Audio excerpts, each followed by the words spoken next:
실패를 딛고 다시 비상하는 인생이 되시기를 예수 그리스도 이름으로 축원합니다. 여러분, 삶이라는 게 그렇더라고요. 신앙이라는 게 그렇더라고요. 믿음이라는 거 하는 것이 그렇더라고요. 항상 올곧게, 항상 쿨하게, 항상 흔들림이 없이 여러분 그렇게 사는 것이 아니고요. 하나님 앞에 완벽하게 영광 돌리는 사람이 없더라고요. 근데 신앙이란, 믿음이란, 우리의 삶이란 매일같이 실패하고 넘어짐에도 불구하고, 그럼에도 불구하고 다시 일어나고 다시 일어나고, 여러분 그럼에도 불구하고 주님께로 나가고 주님 앞에 전진하는 인생, 나가는 인생, 그런 인생이 바로 신앙생활이라 그렇게 말씀드릴 수 있습니다. 여러분, 여러분의 실패와 아픔이 여러분의 인생의 끝이 아니길 바랍니다. 여러분의 결말되지 않기를 바랍니다. 정말 거기서 보란듯이 일어나서 하나님 앞으로 여러분 한 걸음 더 나아가는 디딤돌이 되길 바랍니다. 징검다리가 되기를 예수 그리스도 이름으로 축원합니다. 여러분, 신앙생활을 위대한 사람들을 이렇게 살펴보면 어느 한 사람도 그 길을 올곧게, 정말 그 길을 걸어가서 멋지게 신앙의 영광과 기쁨을 누리는 그런 사람이 있는가 보면은 아무도 없었더라는 거죠. 항상 보면요, 비참하기가 그지없어요. 그리고 부끄럽기가 그지없어요. 그리고 실수, 실패투성이에요. 또 부끄러운 죄의 투성이었던 것을 알 수가 있는데, 근데 그 믿음으로 승리하는 사람들과 우리와의 뭐가 다르냐면, 넘어지고 실패한 그 자리에서 다 그냥 앉아서 주저앉는 것이 아니라 절망하지 아니하고 그 가운데서 또 일어나, 또 일어나. 어쩌면 뻔뻔스러울 수도 있어요.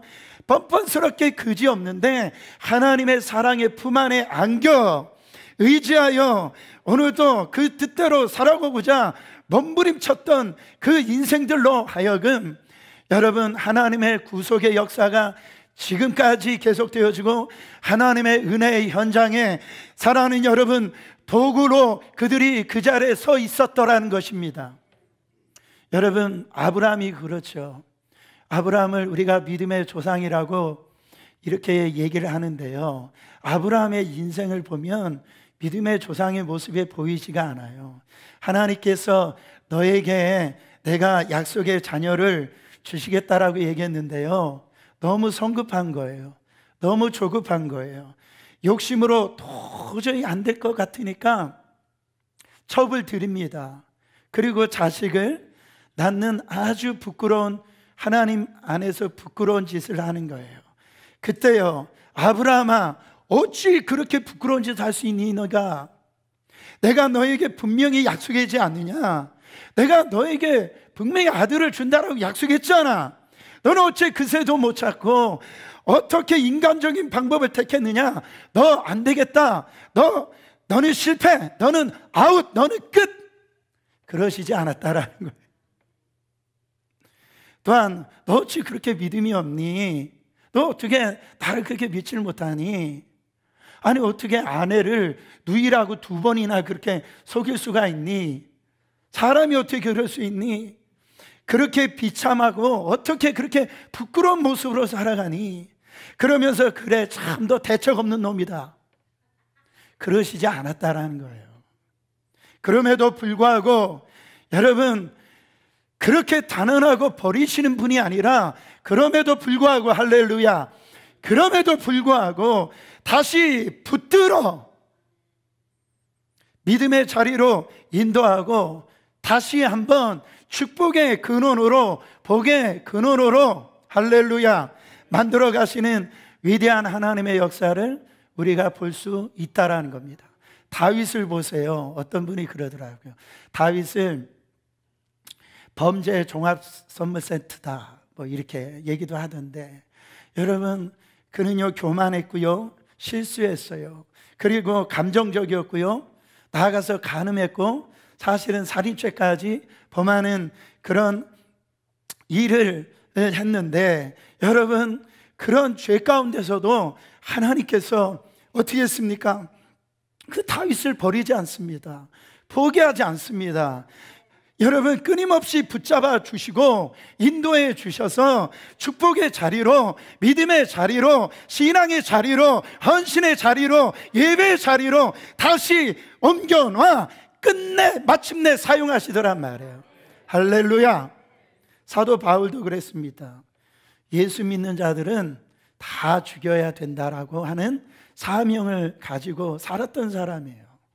그런데요, 하나님께서 그가 범죄했던 더러운 과거의 그 수치를 덮으시고요, 수치를 깨끗하게 은혜로 덮어주시고, 여러분, 그를 통해서 예수 그리스도를 위하여, 교회를 위하여 이방인의 사도로, 여러분, 정말로 목숨 걸고 전도하는 사명자로, 여러분, 그를 붙들어 다시 한번 그를 붙들어서 다시 세워 하나님의 자리로 여러분 인도해 주셔서 하나님의 영광으로 쓰이는 그런 인물로 바꾸시는 하나님의 모습을 볼 수 있다라는 거예요.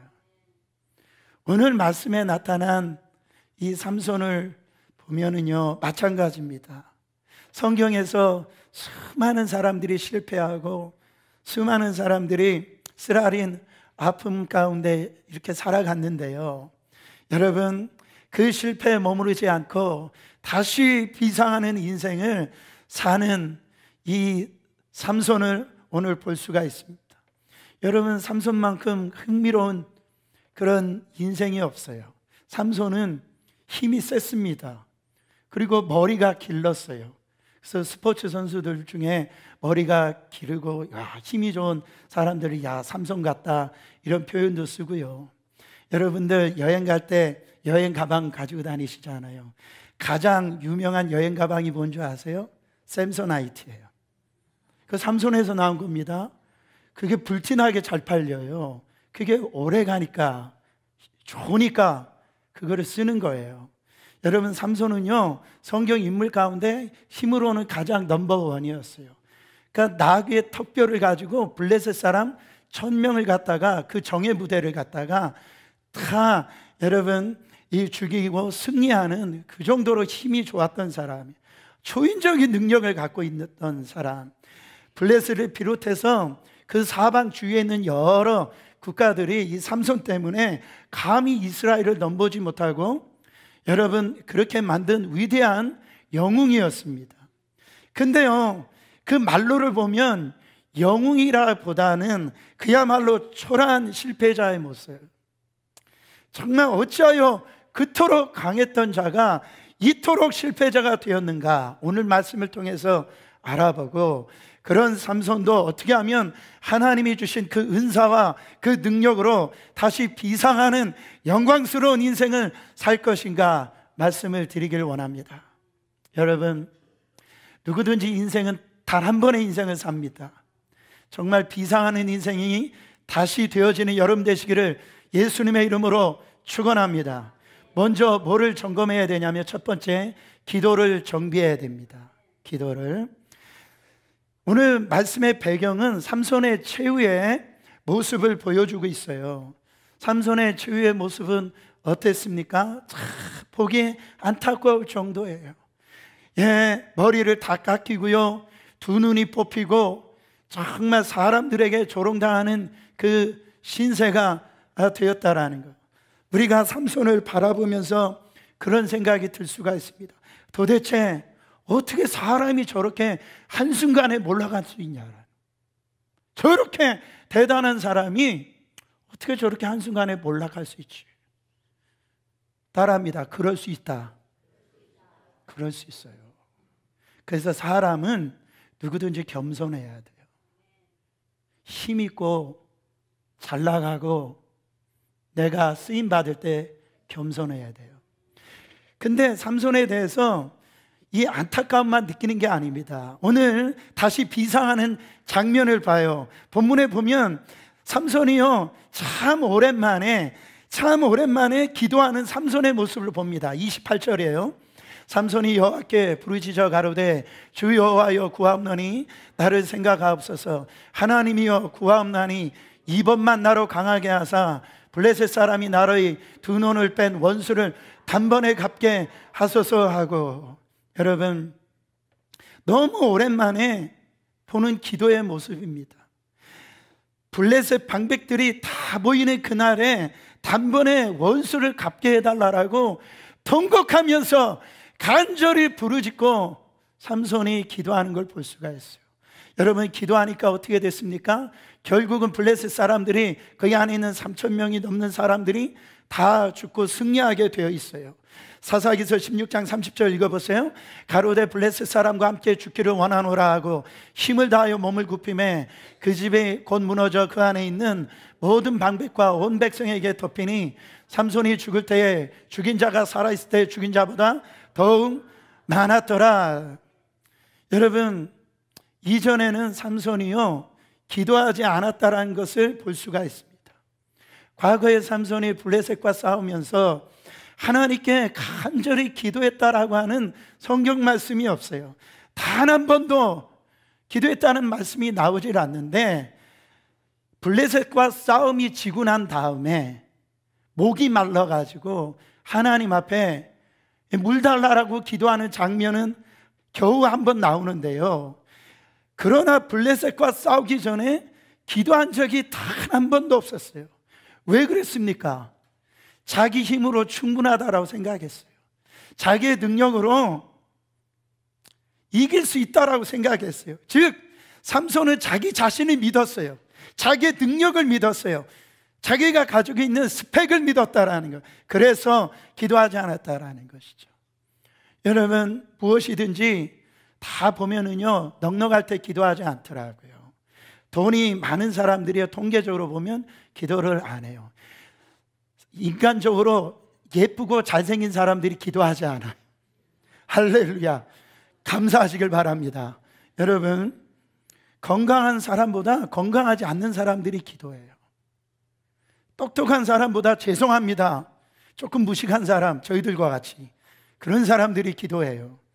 사실은요, 기도는 영의 눈이 열린 사람이 기도하는 거예요. 그 삼손은 기도할 줄 몰랐고 기도의 필요성을 느끼질 못했어요. 여러분, 그러나 지금 삼손이 어떻게 됐습니까? 두 눈이 다 뽑히고 나니까 아무것도 못 보이는 거예요. 자기의 힘으로 할 수 있는 게 아무것도 없는 겁니다. 그제서야 삼손이 자기의 연약함을 깨달은 그 순간에 비로소 여호와께 부르짖고 기도하기 했다라는 겁니다. 여러분, 이렇게 삼손이 다 잃어버린 것 같아도 여러분, 기도만 잃어버리지 아니하면, 기도가 시작하니까 그의 인생의 실패를 딛고 다시 비상하는 그 인생으로 다시 돌아갈 수 있도록 만들어졌다라는 거죠. 여러분, 그러나 그럼에도 불구하고 저는 여기에서 아쉬움이 남는다라는 거예요. 너무너무 아쉬워요.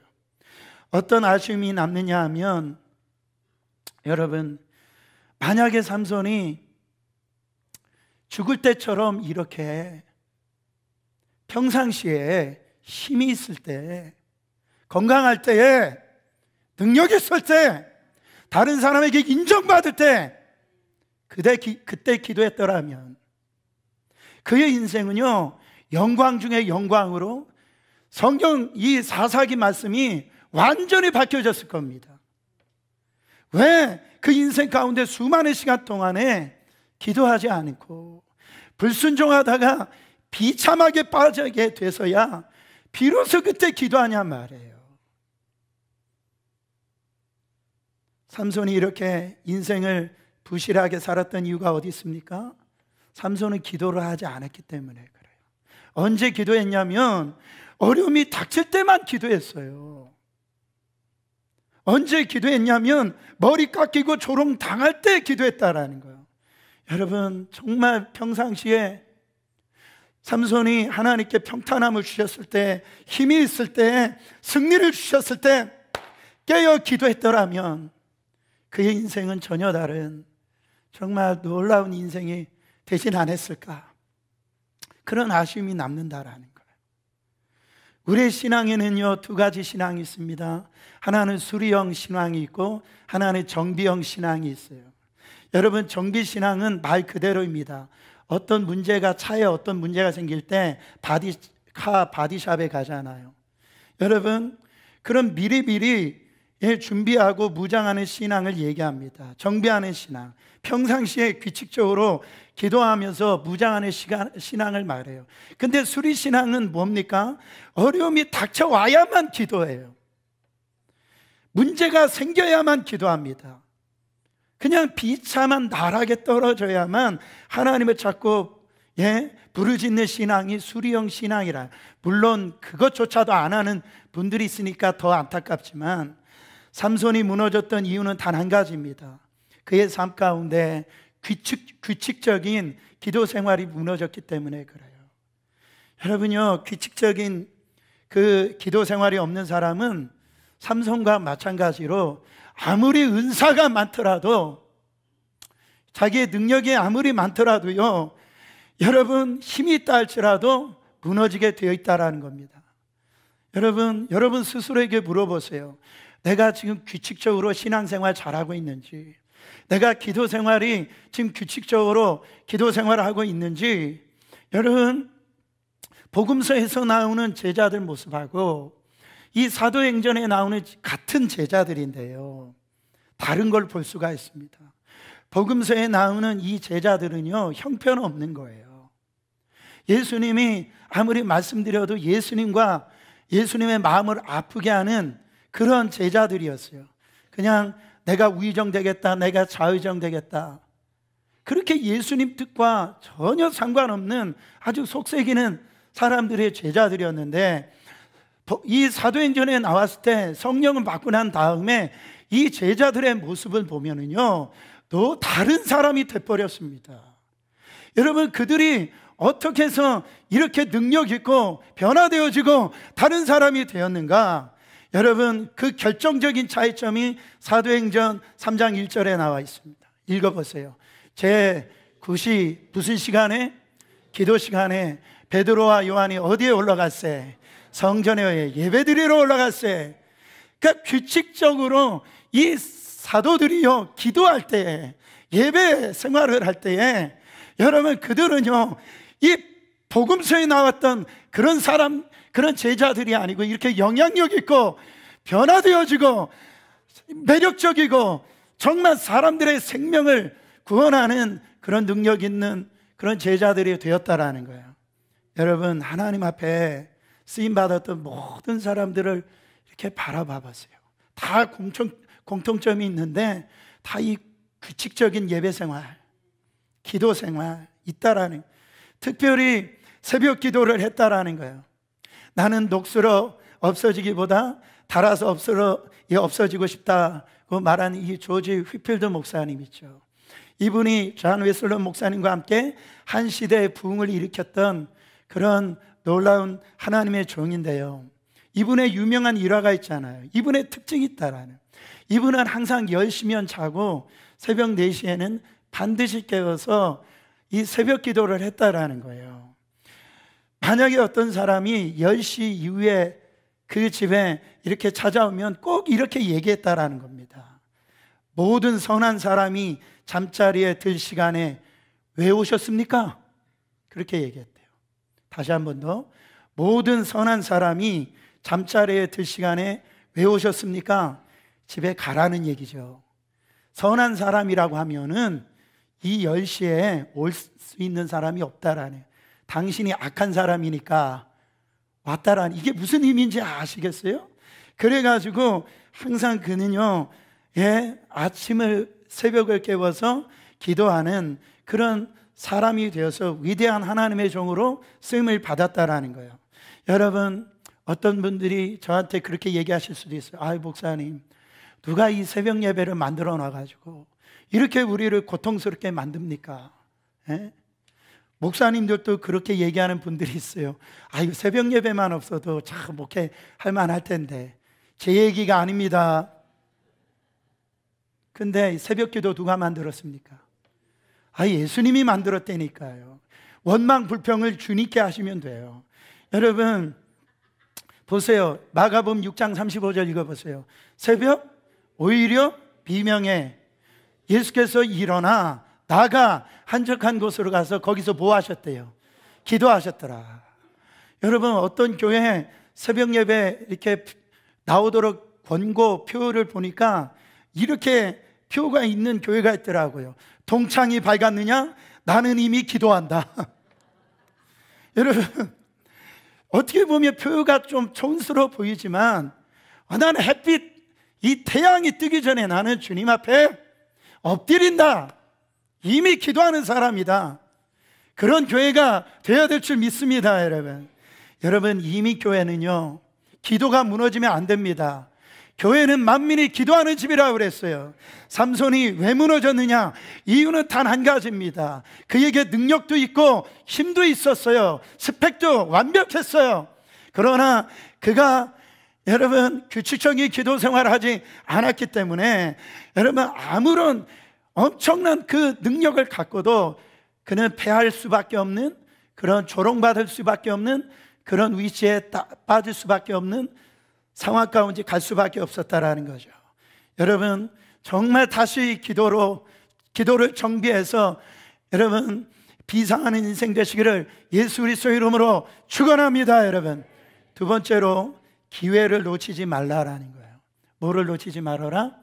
기회를 놓치지 말아라. 저는 오늘 이 들릴라, 삼손의 어떻게 보면 그냥 아내라고 표현하겠습니다. 가장 정말 이 절호의 찬스를 놓친 여인이 바로 이 들릴라라고 하는 여인이라고 생각합니다. 가장 좋은 기회를 놓친 여인이라고 생각해요. 여러분, 성경에 보면은 최악의 생활을 활용해 가지고 세상의 이 상황을 만든 사람들이 있어요. 그러니까 도저히 구원받을 수 없는 그런 위기에 있었던 사람이 구원받는 그런 인물이 나오는 이 여자분들이 있습니다. 이들의 특징은 뭐냐면 기회를 붙들었다라는 거예요. 그 기회를 놓치지 않았다라는 거예요. 여러분, 대표적인 인물이 룻이라고 하는 여인입니다. 여러분 보세요. 룻은 어떤 사람이에요? 모압 사람이었어요. 이방 여인이었다고요. 근데 이스라엘 남편하고 시집 와서 사는 겁니다. 그 남편의 이름이 기럝이라고 하는 사람에게 시집을 왔는데요. 근데 이 베들레헴에 아주 기근이 일어난 거예요. 그래가지고 이제 이 베들레헴에서 이 예루살렘 이 베들레헴에서 살 수가 없어서 온 가족이 이제 모압으로 가자고 했어요. 그래서 흉년을 피하자라고 해서 모압 땅에 가서 이제 좀 잘 살려고 했는데 시아버지가 죽습니다. 엘리멜렉이라고 하는 시아버지가 죽고, 그 다음에 아주머니가 이 말론이라고 하는 사람이 죽어요. 나아가서 자기 남편 기럝도 죽습니다. 여자 셋만 남은 거예요. 시어머니하고 며느리 두만 남은 거예요. 그때 여러분 생각해 보세요. 다 망한 인생 아닙니까? 그 이방 땅에 와서 남편 하나 믿고 살았던 여인이 이제 시아버지, 시아주머니, 자기 남편까지 다 이렇게 죽게 되었으니까 그때 이 시어머니 나오미가 이제 그 며느리에게 그렇게 얘기합니다. 너희 조상으로 가라. 너희 갈 길로 다 가버려라. 그랬더니 그 큰 며느리는 자기 민족으로 돌아갑니다. 근데 이 룻은 그 자리에 남아요. 우리는 이 모습을 보고 야, 룻은 참 효부에 아주 이해하는데 좋은 모델이다. 물론 그렇습니다. 근데 저는 룻이 남았던 이유가 뭐냐? 왜 자기 동족으로 가지 아니하고 남았던 이유가 분명한 딱 한 가지가 있어요. 하나님에게 자기 인생을 걸어버린 거예요. 어떻게 알 수 있습니까? 여러분, 시어머니 나오미가 가라고 할 때 그 룻의 그 고백을 들어보면 알 수 있습니다. 룻기서 1장 16절 한번 읽어보세요. 룻이 가로되 나로 어머니를 떠나며 어머니를 따르지 말고 돌아가라 강건하지 마옵소서. 어머니께서 가시는 곳에 나도 가고 어머니께서 유숙하시는 곳에 나도 유숙하겠나이다. 어머니의 백성이 나의 백성이 되고 어머니의 하나님이 나의 하나님이 되시리니 할렐루야. 어머니의 하나님이 나의 하나님이 왜 룻이 떠나지 않았느냐? 어머니의 하나님이 나의 하나님이 된다. 나의 일생을 하나님 앞에 걸겠다. 하나님과 나의 인생을 묶어버린 거예요. 이게 믿음의 선택이었습니다. 그것이 룻의 인생을 완전히 바뀌어가지고, 여러분, 그 룻의 가문을 통해서 누가 나왔어요? 메시아이신 예수 그리스도가 나오는 그 영광스러운 그런 그 기회를 놓치지 않았던 그 룻을 통해서 그 삶 가운데 완전한 영광스러운 삶이 된 걸 볼 수가 있습니다. 또 한 가지 예를 들어보면 누구를 얘기할 수 있습니까? 라합을 보면 알 수가 있어요. 여러분, 여호수아서 2장에 보면은 이제 여리고성을 하나님께서 무너뜨리기로 작정을 하셨습니다. 그래서 여리고와 함께 있는 모든 사람이 죽어야 될 그 상황 가운데 있었는데, 여러분, 라합이 살았던 이유가 뭐죠? 이 딱 한 가지였어요. 하나님에 대한 소문을 듣고, 와, 하나님에게 인생을 걸어야 되겠구나. 여호수아서 2장 10절 말씀, 이는 너희가 애굽에서 나올 때에 여호와께서 너희 앞에서 홍해를 마르게 하신 일과 너희가 요단 전편에 있는 아모리 사람 두 왕 시온과 옥에게 행한 일, 곧 그들을 전멸시킨 일을 우리가 들었습니다. 우리가 듣자 곧 마음이 녹았고 너희의 연고로 사람이 정신이 일어나니 너희 하나님 여호와는 상천하지의 하나님이시라. 여러분, 무슨 얘기입니까? 여리고의 성에 있었던 모든 사람들이 하나님에 대한 소문을 들었대요. 정말 그 두 왕 시온과 옥에 행한 모든 그 전멸시킨 일을 봤다라는 거예요.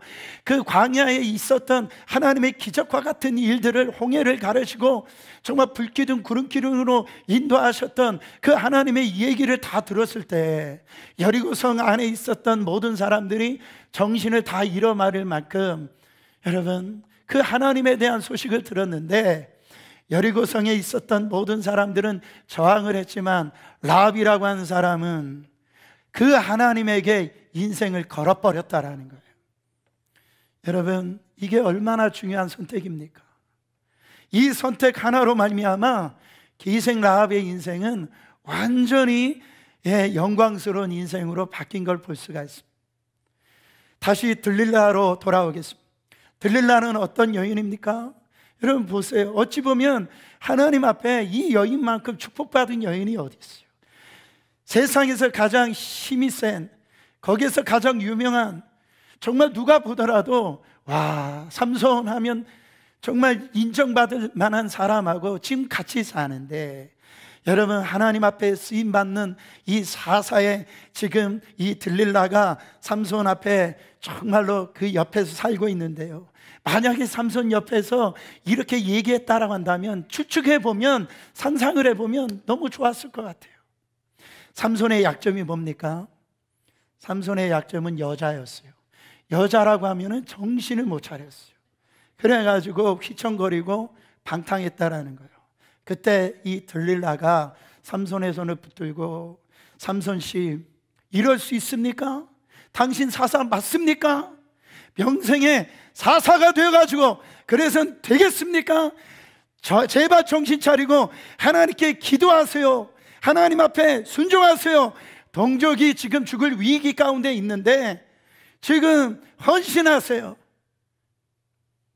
아무리 예뻐도 그렇지 내가 하는 얘기 다 들으면 어떻게 되겠습니까? 나의 미모에 빠지지 말고 정신 차리세요. 그랬다라고 한다면, 여러분, 이 들릴라도 그 룻과 이 라합과 같은 그런 영광스러운 존재가 됐을 거라고 저는 그렇게 생각합니다. 여러분, 들릴라라고 하면 들릴라라고 이 발음하기도 힘들잖아요. 그런 이름 지은 아들, 딸 이름 지은 분들이 있어요? 없어요. 이 이름은요 굉장히 탐욕스럽고 뭐랄까 음욕적이고 타락의 상징의 그런 이름이 돼버렸다고요. 에베소서 4장 22절 보세요. 너희는 유혹의 욕심을 따라 썩어져가는 구습을 쫓는 옛사람을 벗어버리고 그랬어요. 죄, 악의 유혹이 있다라는 거예요. 유혹의 욕심이 따라가면 반드시 추락한다라는 거예요. 삼손이요, 힘이 없어서 추락한 게 아닙니다. 삼손이 무력을 당해가지고 그가 망한 게 아니에요. 그 작은 것 같은데 그거 하나에 이 삼손이 무너진 걸 볼 수가 있어요. 들릴라가 무너졌던 이유가 어디에 있습니까? 그녀는 돈을 사랑했기 때문에 그래요. 여러분, 블레셋에게는 5성이 있었는데 한 성마다 삼손의 힘의 이 비밀을 알기 위해서 은 1,100개를 내놓았어요. 은 하나의 그 가치는 여러분 한 달 월급이라고 했는데, 그러니까 한 달 월급이 100만 원이라 하면 여러분 계산해 보면 따져보면 한 55억이 되더라고요. 그 눈이 먼 겁니다. 그래서 하나님을 저버리고 그 사랑하는 남편이라고 하는 사람을 저버리고 여러분 돈에 눈이 먼 그런 여인이 되었다라는 거예요. 여러분, 저는 구약의 가룟 유다가 바로 저는 이 신약의 가룟 유다가 바로 저는 들릴라라고 생각합니다. 가룟 유다가 예수님을 배반하고 팔았던 이유가 뭡니까? 결국은 돈 때문에 그랬어요. 돈에 장사가 없다라고 그러잖아요. 어느 때 어떤 남편 집사님이 저에게 그런 얘기를 하는 경우가 있었어요. 목사님, 우리 집사람은 뭘 해도 좋아하지 않는데 돈만 갖다 주면 좋아한대요. 그 얘기를 하더라고요. 일반적으로요, 돈의 유혹에 넘어가지 않는 사람이 없단 말이에요. 돈에 약한 사람, 성경에 대표적으로 보면 발락이라고 하는 사람이 있습니다. 이스라엘을 축복하라고 그래서 세워놨더니 돈에 넘어가지고 그 원수의 돈에 매수돼가지고 나라를 팔아버려봤어요. 이완영과 같은 사람이었어요. 여러분, 요셉의 형제들 보세요. 그 돈 은 20개로요 형제도 팔아버린단 말이에요. 여러분, 가룟 유다는 스승을 팔아버려요. 예수 그리스도를 팔아먹고 여러분 이 돈에 여러분 다 넘어가는 겁니다. 여러분, 하나님께서 우리에게 기회를 주셨을 때 중간 점검을 해보세요. 내가 어떤 유혹에 하나님이 이 기회를 주셨는데 이것을 어떤 육체의 유혹에 쫓아가지고 이 기회를 놓치지 말라라는 거예요. 들릴라와 같이 망한 인생을 살지 말라라는 거예요. 그때 비상하는 인생으로 다시 돌아간다라는 겁니다. 마지막으로 다시 비상하는 인생이 되려면 회개하고 주께 돌아가라는 거예요. 오늘 본문에 보면 삼손의 비참한 모습을 볼 수가 있어요. 지금 머리를 깎이고 두 손을 뽑히고 두 눈이 뽑히고 조롱당하는 이 삼손의 기도를 다시 한번 읽기를 원합니다. 28절 하반절에요, 하나님이여 구하옵나니 이번만 나를 강하게 하사 나의 두 눈을 뺀 블레셋 사람에게 원수를 단번에 갚게 하여 주시옵소서. 삼손의 기도, 하나님 이번 딱 한 번만 나를 강하게 해주세요. 이번 딱 한 번만. 무슨 말입니까? 삼손이 지금 회개하고 있는 거예요. 이제야 자기 힘이 하나님께로부터 온 것임을 그는 깨닫고요, 지난날에 이 비참한 실패가 자신의 잘못으로 인하여서 바로 되었다라는 것을 깊게 느끼면서, 하나님 이번 한 번 내가 회개하오니 주님 한 번만 힘 주세요. 한 번만 도와주세요. 내가 정신 차리겠습니다. 단 한 번만. 여러분, 삼손이 다시 비상하는 인생이 되었던 이유가 뭡니까? 결국은 회개했기 때문에 그래요. 사도행전 2장 38절 보세요. 베드로가 가로되 너희가 회개하여 각각 예수 그리스도의 이름으로 세례를 받고 죄사함을 얻으라. 그리하면 성령을 선물로 받으리니. 여러분, 반드시 회개하지 아니하면 죄사함 받을 길이 없고 성령 받을 길이 없습니다. 내가 왜 주님과 나 사이에 뭔가 정말로 하나됨을 못 느끼는 것과 같은 느낌을 받느냐?